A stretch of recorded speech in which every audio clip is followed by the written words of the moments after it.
Another neighbor, Pakistan, first the economic crisis, then the coronavirus pandemic, and now an attack on its stock exchange. Pakistan is having a very difficult time, and its prime minister is helpless.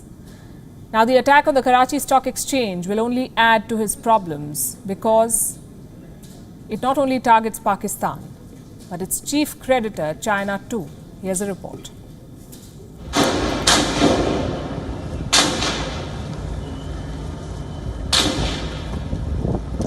This horrific sound of gunshots are coming from inside the Karachi Stock Exchange.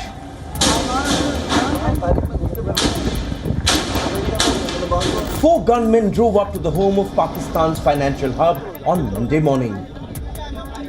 They were inside this black car. After driving to the gate, two gunmen managed to enter the parking area. A gun battle ensued. All officials and traders took shelter inside during the shootout. By the end of the 1 hour-long firefight, all four gunmen were dead. A shaken director of the Karachi Stock Exchange appeared before the media to make a statement. Two of the terrorists were killed at the main gate.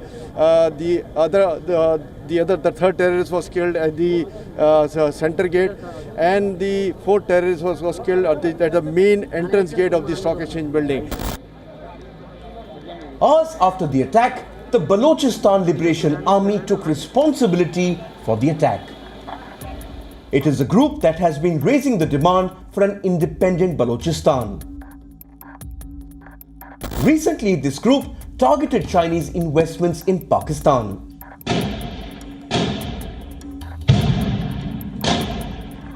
In 2018, the BLA allegedly tried to storm the Chinese consulate in Karachi.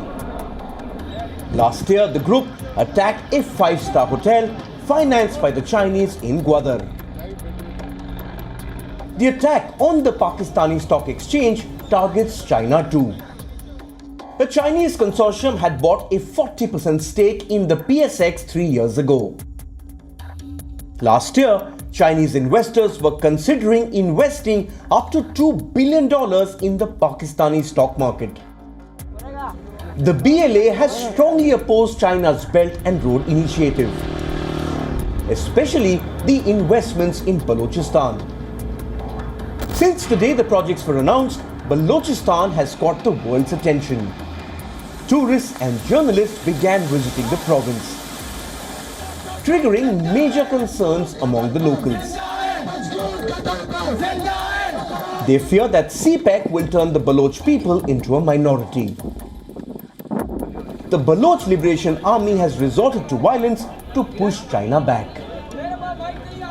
As a province, Balochistan is struggling. Richest in natural resources, lowest in developmental projects and government priorities. Balochistan's wealth is being drained by Pakistan. The Pak military has been running a brutal campaign of repression. Forced disappearances, the norm. The coronavirus pandemic has broken the back of the province. The death toll continues to rise, and the locals remain cut off from the world.